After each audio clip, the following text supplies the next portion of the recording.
आज जो ये कार्यक्रम महिलाओं का था, आदिवासी एकता परिषद के द्वारा जो प्रदर्शन किया गया, आपका अगला क्या उद्देश्य है, आप क्या करना चाहते हैं? मैं रामधारी दिनकर, प्रदेश अध्यक्ष बहुजन मुक्ति पार्टी। आज जो फैजाबाद में जो यहाँ अयोध्या में जो कार्यक्रम चल रहा है, ये हमारा रैली प्रदर्शन का आज कार्यक्रम था। और केवल फैजाबाद में ही नहीं, संपूर्ण भारत में ये कार्यक्रम जो है चल रहा है।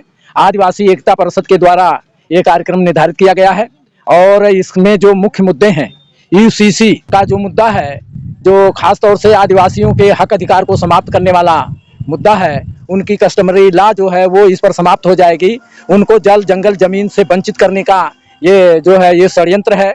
इस बात को हम मान करके आदिवासी एकता परिषद के द्वारा ये कार्यक्रम आज रखा गया है। दूसरा हमारा मुद्दा है वो है मणिपुर में जो महिलाओं के साथ शासक वर्ग के द्वारा आरएसएस और बीजेपी के गुंडों के द्वारा जो वहां कुकृत्य किया गया, जो घृणित कार्य किया गया, जिससे पूरा महिला समाज जो है वो पीड़ित है। पूरे महिला समाज में इस घटना को लेकर के आक्रोश है। पूरा देश जो है इस घटना को लेकर शर्मसार हो गया है। ऐसी घटना की हम भर्त्सना करते हैं, इसकी निंदा करते हैं और ये मांग करते हैं कि जो लोग दोषी हैं, इस तरह के पूरे देश में जो कांड हो रहे हैं, महिलाओं के साथ जो बलात्कार हो रहा है, महिलाओं के साथ जो उनका बलात्कार करने के बाद उनकी हत्याएं की जा रही हैं, इस तरह के जो भी काम किए जा रहे हैं शासक वर्ग के द्वारा, आरएसएस और बीजेपी के गुंडों के द्वारा जो इस तरह के काम किए जा रहे हैं, ये गुंडों को फांसी देनी चाहिए। ये हमारी डिमांड है और ये सरकार का भी धिक्कार करते हैं। ये सिद्ध हो गया कि योगी और मोदी की सरकार इस देश को चलाने में पूरी तरह से फेल हो चुकी है। ये इस देश की रक्षा नहीं कर सकते, महिला समाज की रक्षा नहीं कर सकते, बहुजन समाज की रक्षा नहीं कर सकते, भारत देश के भारतवासियों की रक्षा नहीं कर सकते। ये किसी लायक नहीं रह गए हैं। ऐसी सरकार को अगर इनके अंदर थोड़ी सी नैतिकता है तो इन्हें जो है अपना इस्तीफा दे देना चाहिए। योगी और मोदी को इस्तीफा दे देना चाहिए। इनको ये सत्ता दूसरों के विपक्ष के हाथ में सौंप देना चाहिए। मूल निवासी समाज के ऊपर अत्याचार तुम नहीं उसको रोक पा रहे हो और मूल निवासियों के ऊपर लगातार अत्याचार हो रहा है। इसलिए हमारी मांग है कि तुम लोग गद्दी छोड़ो, मूल निवासियों को सौंप दो। अब तुम लोगों ने बहुत दिन से इस देश की शासन व्यवस्था चलाया, लेकिन तुम फेल हो गए हो। किसी भी क्षेत्र में, किसी भी मायने में तुम सफल नहीं हुए हो। चारों तरफ से तुम फेल हो चुके हैं। इसलिए तुमको ये गद्दी छोड़ना होगा। भारत के मूल निवासी को इस देश का हुक्मरान हम बनाने की कोशिश कर रहे हैं। और ये जो धरना प्रदर्शन चला, आज हमारी जो रैली आज चली है, पूरे देश में चली है, हम चाहते हैं और इस तरह की जो घटनाएं अगर बंद नहीं की गई तो इस शासन व्यवस्था को, इस हुक्मरान वर्ग को हम लोग उखाड़ कर फेंक देंगे।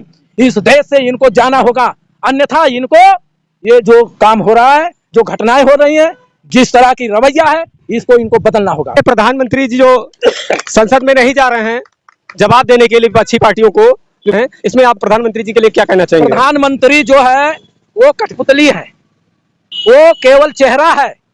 प्रधानमंत्री केवल वो नॉमिनेटेड प्रधानमंत्री है, उसके बस का बात नहीं है। ये सरकार जो है बीजेपी की जो सरकार चलाई जा रही है, वो आरएसएस के द्वारा, मोहन भागवत के द्वारा चलाई जा रही है। तो प्रधानमंत्री का कोई रोल नहीं है, वो तो केवल दिखाने के लिए है। और खास तौर से पिछड़े वर्ग का वोट लेने के लिए उसको जो है षड्यंत्र करके ओबीसी बना करके वोट ले लिया इन्होंने, तो उसका कोई वजूद नहीं है प्रधानमंत्री का। पर पेशाब किया जा रहा है। अगर ये चाहते हैं, अभी कस्टमरी लॉ जो खत्म करने की बात हो रही है, यूसीसी लागू करने की बात कर रहे हो तुम, तो हम तो ये कहते हैं इस देश के सारे लोगों को तुम ब्राह्मण बना दोगे, बना दो सबको ब्राह्मण, सारा मामला खत्म हो जाएगा। कोई ऊंच नीच छुआछूत जो है ये नहीं रह जाएगी, सब समाप्त हो जाएगा। ब्राह्मण क्षत्रिय वैश्य शूद्र का जो कॉन्सेप्ट है वो खत्म हो जाएगा। पूरे देश को तुम लोग क्यों नहीं ब्राह्मण बना देते? ब्राह्मण बन जाएगा, सारी समस्या का समाधान हो जाएगा। आइए हम जानते हैं महिलाओं से, इनके अंदर आक्रोश है। राष्ट्रीय आदिवासी एकता परिषद के द्वारा ये प्रदर्शन कर रहे हैं, इनसे हम जानेंगे। धन्यवाद। मैं सुशीला दिनकर, प्रदेश अध्यक्ष राष्ट्रीय मूल निवासी महिला संघ उत्तर प्रदेश। अगला कार्यक्रम आपका क्या होगा? जो आपने धरना प्रदर्शन किया था, यदि आपकी मांगे नहीं पूरी हुई तो आप क्या करेंगे आगे? हम लोग भारत बंद करेंगे। 7 अगस्त को हम लोग भारत बंद करेंगे और ये मुद्दा हमारा सफल क्यों नहीं होगा, हम लोग इसके लिए पूरी आवाज उठाएंगे। और जो हमारा आज का ये रैली और धरना प्रदर्शन था, मणिपुर में जो कांड हुआ है, तो मणिपुर की घटना देख करके हमारे पुरुष भाई भी दंग हैं। महिलाओं की तो बातें छोड़िए, महिला तो दंग है ही है, मगर पुरुष भाई को भी इतना वेदना दर्द और सवर्ण के लोग भी दंग रह गए हैं। ऐसी जघन्य अपराध हुआ है। और ऐसे हमारे महिलाओं बेटियों के साथ अपराध हुआ है कि हमारी 21 साल की 19 साल की लड़की जो है और एक 45 साल की महिला के साथ ऐसा होता है, व्यवहार होता है, और एक 55 साल की महिला के साथ होता है। और ये कर क्यों रहे हैं? ऐसा करके क्या हमारे समाज को डरवाना चाहते हैं? हमारे SC/ST मूल निवासी महिला संघ महिलाओं को डरवाना चाहते हैं कि हमारी बेटियां जो आज शिक्षा ले रही हैं, हमारी महिलाएं अपना संविधान के अनुसार जो हमको पता चला, हमारे समाज को हक अधिकार, अपने हक अधिकारों की लड़ाई लड़ रहे हैं हम लोग, आंदोलन चला रहे हैं हम लोग, अपने हक अधिकार मांग रहे हैं कि हमारे समाज को डर पैदा करने के लिए ऐसा दिखाया जा रहा है कि हमारे जितने मूल निवासी समाज हैं एक न एक अत्याचार, चाहे लड़का हो या लड़की है। अभी बताइए, देखिए ये अपराध हुआ था, गए वहाँ 1000 लोग जाते हैं, 1000 की जनसंख्या में जाते हैं वहाँ, और वहाँ घर में आग लगाते हैं। इसके बाद जो है महिलाओं को निकालते हैं, उनको कपड़ा निकालने के लिए कहते हैं। और जब महिलाएं कपड़ा निकालने जाती हैं, 10-11 पुलिस वाले भी थे। जब वो कपड़ा वस्त्र निकालने के लिए उनको धमकियां देते हैं, तो वो पुलिस वाले क्या करते हैं? पीछे हो जाते हैं, पीछे मुकर लेते हैं कि जो है वो जो है अपना वस्त्र निकाले। वस्त्र निकालने के बाद एक जो लड़की थी, उसकी अपनी बहन की इज्जत बचाने के लिए उसने अपने जान की बाजी लगाया, उसकी हत्या कर दी जाती है। मेरा नाम है पूनम कौशल। इस देश को क्या संदेश देना चाहेंगे? इस देश को यही संदेश देना चाहते हैं कि अब वो समय आ गया है कि बिना हमें लड़े कुछ मिलने वाला नहीं है। क्योंकि जो ये कहते थे हम हिंदू राष्ट्र बनाएंगे, ये हिंदू राष्ट्र नहीं, ये मनुस्मृति के आधार पर ब्राह्मण राष्ट्र घोषित कर चुके हैं। सिर्फ डर इनको क्यों है? सिर्फ ये डरे क्यों है? डर इसलिए है कि ये जो संगठन है वामसेप का, यही एक वजह है कि जो ये आज खुलकर नहीं कह पा रहे हैं कि हम ब्राह्मण राष्ट्र बना लिए हैं। ये आपका कहने का मतलब है कि ये लोग डरे हैं इसलिए अत्याचार कर रहे हैं? ये डर दिखा रहा है, ये डर ही है, और ये डर की वजह से आज जो ये कांड किया जा रहा है, ये हमको डराना चाह रहे हैं। आज जो जिस बड़े पैमाने पे भारत में महिलाएं संघर्ष कर रही हैं और एकजुट हो रहा है समाज, एकजुट हो, तो इनको पता है ना कि जिस दिन अगर ये एकजुट हुए तो हमारा तो बंदोबस्त होगा ही होगा। तो ये पहले से ही ये डराने का प्रयास कर रहे हैं कि जिस तरीके से हम इस घटनाएं करेंगे तो लोग डर के बैठ जाएंगे।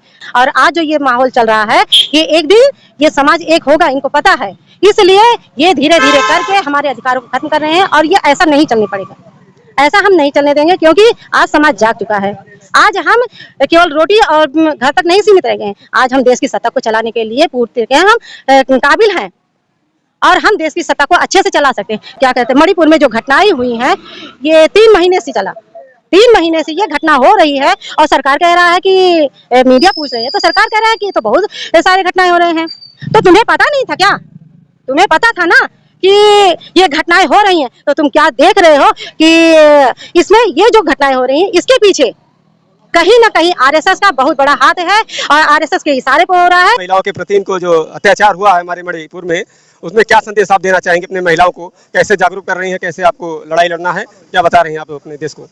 पहले तो मैं आपके चैनल के माध्यम से कहना चाहती हूँ कि भाजपा सरकार से पूछता है भारत, अब भाजपा सरकार पे थूकता है भारत, थूक रहा है, दुनिया थू थू कर रही है, शर्मसार हो रहा है। इतना आक्रोश है कि महिलाएं सुरक्षित नहीं है, महिलाओं के साथ डराया जा रहा है कि डर के मारा महिलाएं बैठेंगी, और जिस महिला का खून न खौले, खून नहीं वो पानी है, जो महिला के काम ना आए वो बेकार जवानी है। आओ महिलाओं एक हो जाओ, इनकी बोलती बंद कर दो, इनकी कुर्सी हिला दो, इनको कुर्सी से चूड़ियां पहना के नीचे गिरा दो। अब मात्र सत्ता आने वाली है, महिला जाग चुकी है, केवल चूल्हा चौका तक सीमित नहीं है। हमारा इतना ही कहना है कि जैसे कोई भी कांड होता है, महिलाओं पे कोई भी अत्याचार होता है, उसमें जैसे समाज उसको रोकने का प्रयास करता है, कोई ये गोदी मीडिया सरकार जो है, ये दूसरा कुछ न कुछ कांड करवा देती है, या हम इसको कह सकते हैं कि RSS कर रही है। हम पहले ये कहना चाहेंगे कि RSS आतंकवादी संगठन है, सबसे पहले इस पे रोक लगाई जाए। जैसे कि इसके पहले RSS को बैन करना चाहती हैं? बिल्कुल, RSS को हम बैन करना चाहते हैं, ये हमारी मांग है।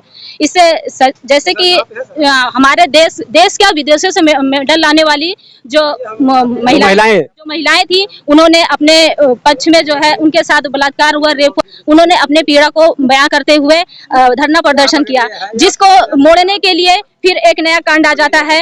ज्योति मौर्य हो गया, अशोक मौर्य, ये तो फैमिली मैटर है, इसको देश का मैटर बनाने का कोई मतलब नहीं था, लेकिन इसको इतना बड़ा हवा दिया गया। उसके बाद मणिपुर में आज 2 महीने से बताइए 74-75 दिन से कांड चल रहा है, और इसी देश में 74-75 दिन से दूसरे राज्य में कांड होता है, और उसी देश के दूसरे राज्य तक 2 महीने के बाद बात पहुंचती है। ये कैसी सरकार है, कैसी मीडिया है?